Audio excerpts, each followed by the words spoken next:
Welcome to Psychology of the Daf. We are in Gemara Pesachim Daf Yud Beis.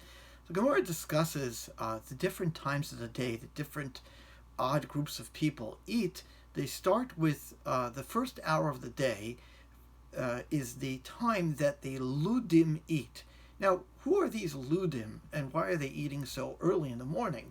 Rashi says they're cannibals.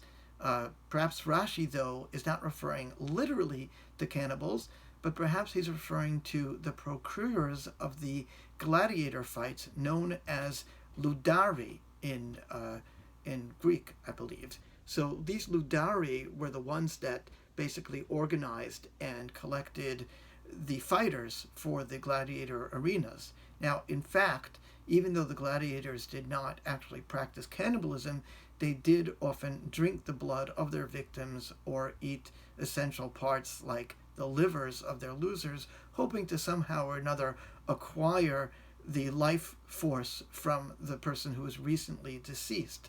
Now, the idea that Ludim are gladiators would be supported from two more stories in the Gemara found in Gittin, Daf Mem Vav Amad Beis and Mem Zayin Amad Aleph. One is about an unnamed person who sold himself to the gladiators, and also, interestingly enough, a story about Reish Lakish before he becomes frum, so to speak, and he also sold himself to the gladiators. Apparently, people did this out of financial need. That if they would give themselves over to the arena to fight, they can be purchased, and their heirs would get financial support, kind of like committing suicide for the life insurance benefit.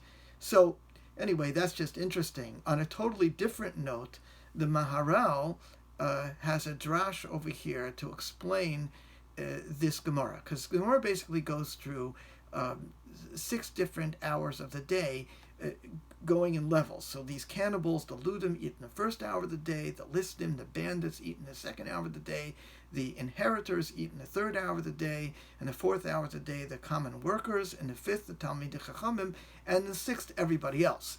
Now, the Maharal explains that this is really a metaphor for one's relationship with Olam Hazeh and the Neshama. So basically, the people that are most hedonistic, and they're so attached to Olam Hazeh, they have to eat right away in the morning, in the first hour.